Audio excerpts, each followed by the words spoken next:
December 2nd, 2025, Billboard announces its Global 200 chart. Position 43 debuts a name nobody expected, Hwasa. Mamamoo's Hwasa. Not from SM, not from YG, not from JYP or Hive. From P Nation, an independent label. A song sung mostly in Korean. Zero Western promotion.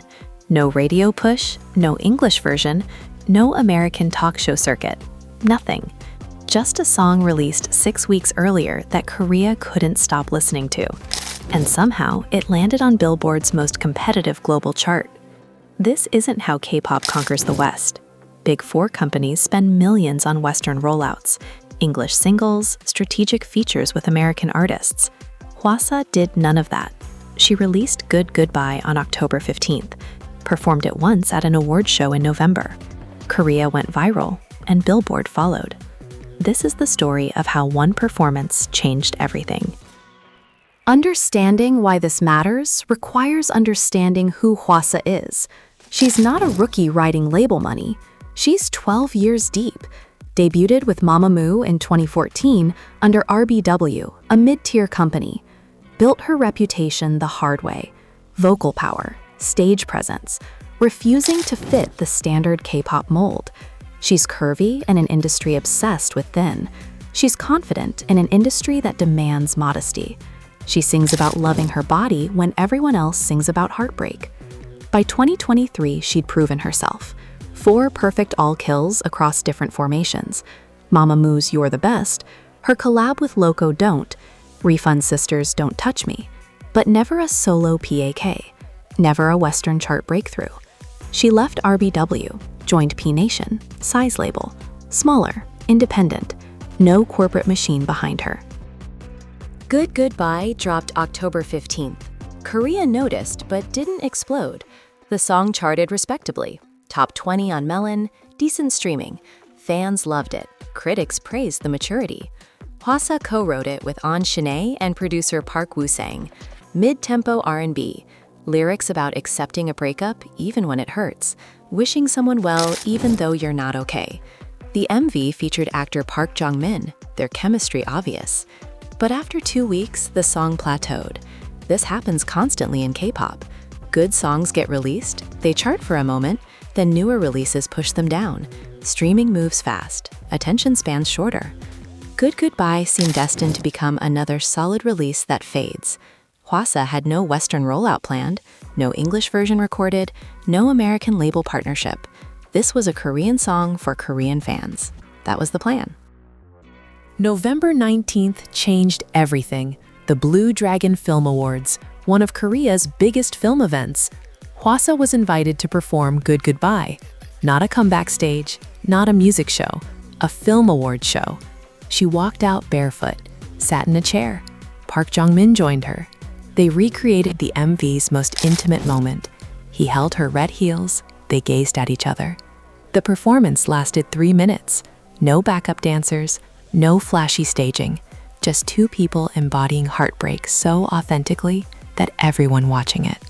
Korean social media exploded. Clips of their interaction went viral. Not just the performance, the way Park looked at Hwasa, the way she smiled through the pain. People who'd never heard the song searched for it immediately. Streaming numbers surged overnight. Good Goodbye shot back up the charts. Within days, it topped everything. November 30th, Good Goodbye achieved perfect all-kill. Simultaneously #1 across all 6 major Korean platforms: Melon, Genie, Bugs, YouTube Music, Flow, Vibe. Daily charts, real-time charts, weekly charts, all topped. Hwasa became 2025's first and only female solo artist to achieve PAK, in a year when only 4 songs total managed it. IVE's Rebel Heart, G-Dragon's Too Bad, Hunter X's Golden, and Good Goodbye. But Billboard had something else planned. December 3rd, they launched Billboard Korea Hot 100, a new chart tracking Korean music consumption. They needed an inaugural #1. The song dominating Korea when the chart launched. Good Goodbye became the answer. Hwasa made history. First artist ever to top Billboard Korea Hot 100, the chart's first #1. and she held it for 2 consecutive weeks. December 2nd, Billboard updates its Global 200, the chart tracking worldwide streaming and sales across 200 territories. Position 43, Good Goodbye debuts. Hwasa had done nothing to court Western audiences. No interviews with American media, no appearances on American shows, no English lyrics beyond a few phrases. The song wasn't even promoted in the West. It charted purely because Korean diaspora and K-pop fans probably couldn't stop streaming it. Billboard Global ex-US put her at 18, removing American consumption entirely, meaning most of her global streams came from Asia. World digital song sales ranked her second, behind only established Western acts with massive label backing. She also hit Billboard's Global 200 peak at number 32 the following week, her biggest international chart success in 7 years as a soloist. Here's what makes this unprecedented. Big Four K-pop companies treat Western expansion like warfare. Calculated, expensive, strategic. When Blackpink targets Billboard, they record English versions, partner with Interscope, release through Western distribution, appear on Jimmy Fallon, perform at Coachella. BTS spent years building American presence, Columbia Records partnership, English singles like Dynamite and Butter, stadium tours, Billboard Music Awards performances. New Jeans signed with Geffen, got American radio ads, coordinated rollouts. This is standard. You want Billboard? You play by Western industry rules. Hwasa did the opposite. She released a Korean R&B ballad through an independent Korean label, performed it at a Korean Film Awards show, never left Korea to promote it, and it charted globally anyway, on merit, on virality, on the strength of one performance that Korea decided the world needed to see. Compare her to other 2025 female soloists who charted globally. Most came from Big Four. Most had Western label deals. Most recorded English versions or collaborated with Western artists. Hwasa's path proves something the industry doesn't want to admit. You don't need Western validation to succeed in the West. You need good music that resonates. You need authenticity that translates across languages. You need one moment that captures global attention. The Blue Dragon performance gave her that moment, but the song had to be strong enough to sustain interest after the moment faded. Good Goodbye was that song. Western K-pop fans discovered it through viral clips. They streamed it enough to chart it globally. No radio play, no playlisting push, no Western media coverage beyond trade publications noting the chart surprise. Just fans choosing to listen. Industry reactions split. Korean media celebrated. Another Korean artist proving domestic success translates globally without compromise. International K-pop analysts called it an anomaly, unsustainable, a one-time viral hit that won't repeat. But that misses the point. Hwasa's not trying to build a Western career. She's building a global one while staying rooted in Korea. She's proving the model works differently now.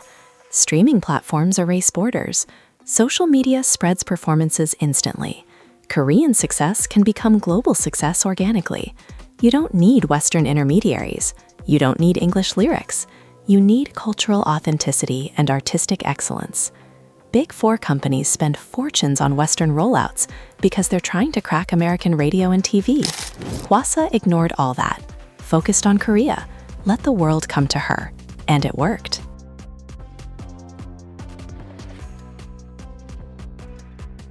By January 2026, Good Goodbye accumulated over 650 perfect all kills, second highest in K-pop history, behind only Hunter X's Golden. It surpassed New Jeans' Ditto, BTS's Dynamite, IU Celebrity, every legendary K-pop hit. 5 music show wins, including Triple Crown on Inkigayo, weeks at #1 on every Korean platform, and those Billboard achievements. Global 200 debut without Western promotion, Korea Hot 100 inaugural chart topper, World Digital Song Sales Top 3. All this from an independent label artist who refused to play by Western industry rules. P Nation didn't have Columbia Records budget, didn't have Interscope's radio connections, just had Hwasa. And Hwasa being authentically herself turned out to be enough, more than enough. This matters beyond Hwasa. Every independent K-pop artist now has proof. You don't need Big Four backing to achieve global success. You don't need to compromise your artistry for Western markets. You need to be excellent. You need to be authentic. You need to trust that good music transcends language barriers. Hwasa spent 12 years building credibility in Korea, establishing herself as a serious artist, proving she could write hits. When Good Goodbye went viral, it wasn't random luck. It was the culmination of a decade building trust with Korean audiences. They believed in her. They streamed her song religiously. They pushed it to perfect all kill, and the rest of the world noticed. Billboard Global 200 wasn't the goal. It was the byproduct. Proof that staying true to yourself and your audience creates ripple effects beyond what any marketing budget can buy. Hwasa didn't conquer Billboard. She earned it.